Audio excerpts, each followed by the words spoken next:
میٹھا میٹھا پیارا پیارا میرے محمد کا نام۔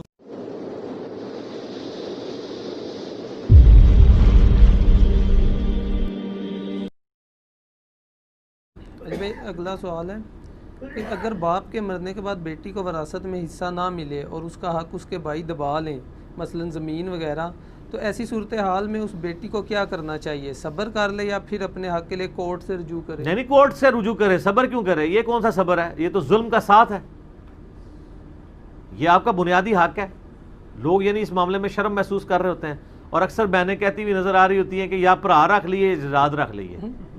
وہ کہتی ہیں اگر ہم جداد لیتے ہیں تو بھائی ہاتھوں سے جاتا ہے، تو لعنت بھیجو ایسے بھائی کے اوپر جو دنیا کا کتا ہے، اس کو کیوں رکھنا چاہتی ہو؟ وہ تو پھر بعد میں بھی کسی بات پہ ناراض ہو جائے گا، بالکل۔ تو جو بعد میں ہونا ہے ابھی جان چھوڑے۔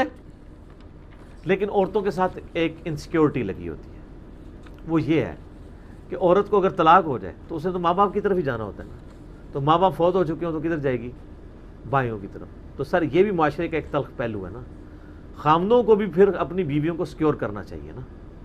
خامد آئے دن جناب چھوٹے چھوٹے معاملات کے اوپر طلاق کی دھمکیاں لگاتے پھریں، گالیاں نکالیں بیویوں کو، اور پھر وہ خامد یہ ڈیمانڈ کریں کہ وہ جا کے اپنے بھائیوں سے جا کے جداد لیں، تو سر وہ کیسے لیں گی؟ وہ کبھی بھی نہیں لے سکتی، کیونکہ وہ کہتی ہیں کہ کل کو ہمارے پاس ایک ٹھیا اویلیبل ہو، ایک ہمارے پاس پلیٹ فارم اویلیبل ہو، کل کو یہ ہمیں نکال دے تو ہم واپس تو جا سکیں۔ لیکن اس کی وجہ سے ان کا جداد والا معاملہ وہ جسٹیفائی نہیں ہوگا، وہ غلط ہے۔ اس میں سب سے زیادہ ضروری چیز یہ ہے جو میں اکثر کرتا ہوں، کبھی میرے جاننے والوں میں ایسا معاملہ ہو مجھے بلا لیتے ہیں تو میں سارے بھائیوں کو بٹھا کے اس کی اہمیت دلاتا ہوں کہ دیکھیں وراثت کے قوانین ایسے ہیں جو اللہ تعالیٰ نے حدیثوں پہ نہیں چھوڑے، قرآن میں بیان کیے ہیں۔ نماز کا طریقہ قرآن میں نہیں آیا، وراثت کی تقسیم قرآن میں آئی ہے۔ اس سے ذرا اس کی امپورٹنس کا اندازہ کریں، اور اللہ تعالیٰ کتنا سٹرکٹ ہے، اور بار بار اس میں کہتا ہے یہ اللہ کی حدیں ہیں، اس کا خیال رکھو۔ تو آپ کو اپنی بہنوں کو یہ حق دینا ہے، ٹھیک ہے جی؟ یہ بھائیوں کو پہلے سمجھانے کی ضرورت ہے، اور ان کو بتائیں، بخاری اور مسلم دونوں میں حدیث ہے، جس نے ایک بالشت زمین، ایک بالشت 9-10 انچ بنتی ہے، کسی کی دبا لی، زمین و آسمان کا توق، 7 زمینوں کا توق اس کے گلے میں ڈالا جائے گا قیامت کے دن۔ یہاں تو پورے پورے مربع دبا لیتے ہیں۔ سعید ابن زید کے بارے میں آتا ہے کہ ایک عورت جس کا نام تھا اروا، چلیں آج یہ بھی آپ ایک بات لے جائیں، ایک لفظ ہے عروا، عین کے ساتھ اور اوپر پیش، عروا یہ مردوں والا نام ہے، ایک الف کے ساتھ ہے اور زبر ہے، اروا یہ عورتوں والا نام ہے۔ اروا نامی ایک عورت تھی، بخاری مسلم دونوں میں آتا ہے، مشکات میں بھی آپ کو 30 جلد میں وہ صحابہ کی کرامات والے چیپٹر میں مل جائے گا۔ اس نے مروان بن حکم گورنر مدینہ کے دربار میں سعید ابن زید، حضرت عمر کے بہنوئی، عشرہ مبشرہ میں سے، اور یہ وہی ہیں جو عشرہ مبشرہ والی حدیثیں بھی سناتے ہوتے تھے آل امیہ کو جا کے، یہ وہ سعید ابن زید، ان کے خلاف مقدمہ ایک عورت نے کیا کہ اس نے میری زمین دبا لی، ٹھیک ہے؟ جب مروان بن حکم کے دربار میں پیش ہوئے حضرت سعید ابن زید، تو بخاری کے الفاظ ہیں، انہوں نے جب پوچھا کہ آپ نے اس کی زمین دبائی ہے، انہوں نے کہا کہ میں کسی کی زمین دباؤں بعد اس کے کہ میں نے رسول اللہ سے یہ خود سن رکھا ہے کہ جس نے ایک بالش زمین بھی کسی کی دبائی، 7 زمینوں کا توق اس کے گلے میں ڈالا جائے گا۔ کیا رسول اللہ سے یہ بات سن کے بھی میں کسی کی زمین دبا سکتا ہوں؟ ہائے ہائے ہائے ہائے، آپ حدیثیں سن کے مجھے پھینکتے رہے۔ تو اس نے کہا بس میں اس سے زیادہ نہیں، آپ نبی کے صحابی ہیں، آپ کا یہ کہنے کافی۔ انہوں نے کہا بس نہیں نا، ان کا یا اللہ اس کو موت دینا اپنی زمین کے اندر ذلیل و خوار کر کے، بدوا دے دی ادھر اس عورت کو۔ اور یہی ہوا، کچھ عرصے بعد وہ اندھی ہو گئی، اور اپنی زمین میں ہی، اس زمین میں ہی پھرتی تھی جس کا الزام لگایا ہوا تھا حضرت سعید ابن زید کے اوپر، اسی میں پھرتی تھی، اور بار بار کہتی تھی کہ مجھے بدوا لگ گئی سعید کی، مجھے بدوا لگ گئی سعید کی۔ اور ایک دن اسی طریقے سے اسی زمین میں گھوم رہی تھی، وہاں پہ ایک کنواں تھا، اس میں اوندھی جا کے گری اور ادھر ہی مر گئی، وہی اس کی قبر بنی۔ یہ بخاری کے الفاظ ہیں، ایک صحابی کی بدوا لگ گئی۔ تو اس میں یہ الفاظ ہیں کہ یعنی ایک بالش زمین، تو اب جن لوگوں نے پورے پورے مربع جائیدادیں مکان دبائے ہوئے ہیں بہنوں کے، تو بہنوں کو چاہیے کہ اپنے بھائیوں کی آخرت کی فکر کرتے ہوئے ان سے یہ مال لیں. اور یہ خالی معاف کر دینا یہ کوئی حل نہیں ہے. انگور کھٹے ہیں، وہ معاف اس لیے کرتی ہے کہ ملنے کوئی نہیں ہے.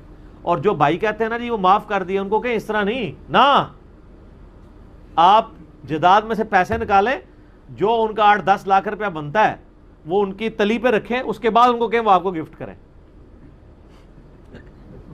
وہ تو تھانے کچہریوں سے بچ رہی ہوتی ہیں، کون وکیل کرے گا، کون کورٹ میں مقدمے کرے گا. جب تک مقدمہ چلے گا یہ بھی ہمارے گھر میں وہ عورت بیچاری اپنے خامند سے بھی گالیاں کھائے گی، اپنے بھائیوں سے بھی کھائے گی. اور وکیل کے پیسے کس نے دینے ہیں؟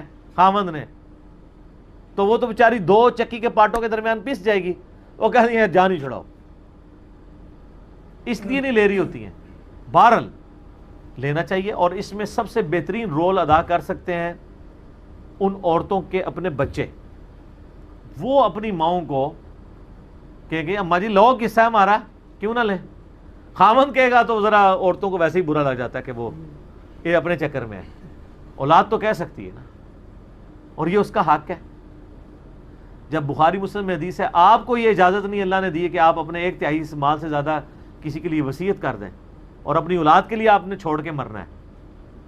تو وہ جو آپ کے نانی نانا مرے ہیں تو وہ اپنی پوری اولاد کے لیے چھوڑ کے مرے ہیں نا، کہ صرف اپنے بچوں کے لیے چھوڑ کے مرے ہیں، بچیوں کے لیے نہیں مرے.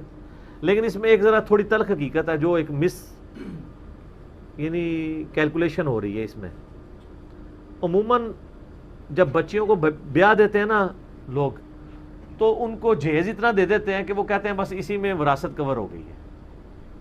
حالانکہ جہیز الگ سے چیز ہے، وراثت تو مرنے کے بعد تقسیم ہوتی ہے. زندگی میں تو ہبہ ہوتا ہے، اور وصیت بھی ہوگی مرنے کے بعد ادر دین وارث کے لیے. بخاری میں وارث کو تو وہ ملنا ہے جو سورہ نساء کے دوسرے رکوع میں لکھا ہے، مسئلہ 22 میرا ریکارڈڈ موجود ہے. تو یہ بھی ذرا غلط ایٹیچیوڈ ہو جاتا ہے. اپنی زندگی میں ہی نا ذرا اولاد کو صحیح طریقے سے وصیت کرنی چاہیے کہ بھئی یہ زیادتی بہنوں کے ساتھ نہیں کرنی. اب لوگوں میں ایجوکیشن آ رہی ہے کہ لوگ اس حوالے سے کوشش کرتے ہیں اور اپنا حق لیتے ہیں بھائیوں سے. لیکن وہ تھانے کچہری ہیں، پھر بھائی نہیں رہتے ساتھ ان کے. بھائی بھی دیکھو کڈی پیڑی شیب ہے کہ وہ بہن جو حق مانگ رہی ہے اس کے اگینسٹ کبھی آپ بہنوں کو نہیں دیکھیں گے کہ وہ اپنے بھائیوں کے ساتھ برا سلوک کریں.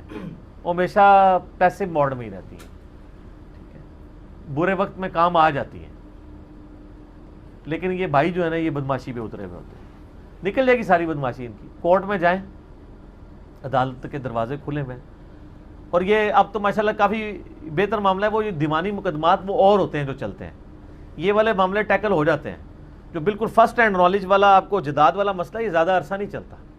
وہ جب ہونا کہیں وہ بہت سارے چاچے تائیں ہیں اور آپ نے پہلے کہیں جداد تقسیم نہیں کی تھی، آپ کے ابا جی بھی مر گئے، دادا بھی مر گئے اور پردادے سے تقسیم نہیں ہوئی تھی، اس میں وہ وارث بہت زیادہ ہوتے ہیں، اس میں ذرا زیادہ سال لگ جاتے ہیں. ادروائز ایک یعنی بندہ مرا ہے اور اس کے آگے بچے بچی ہیں، وہ زیادہ عرصہ نہیں لگتا، تقسیم ہو جاتا ہے.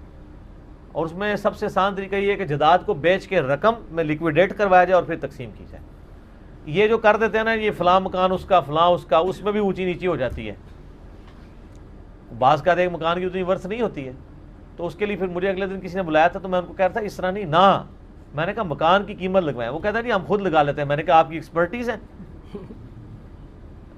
بھائی بیٹھ کے لگا رہے ہیں مکان کی قیمت اور دینا بہن کو حصہ ہے تو کم پا رہے ہوں گے نا. بالکل. میں نے کہا اس طرح نہیں ہے. یہ اس کی فیلڈ کے ایکسپرٹ 3-4 پراپرٹی ڈیلر بلائیں، وہ اس کی ریئل ویلیو آئیڈینٹیفائی کریں کہ یہ اتنے کا بکے گا، اس قیمت کے اوپر اپنی بہنوں کو دیں. یہ نہیں ہے کہ مکان 27 لاکھ ہے اور ایک بھائی کہنا چلو جی میں 15 لاکھ دا خرید لینا. اے کردا ایک وچ بڑا بدماش جڑا ہوندا ہے نا، وہ کہنا جی چلو میں خرید کے باقی بہنوں نوں میں حصہ دے دیاں گا.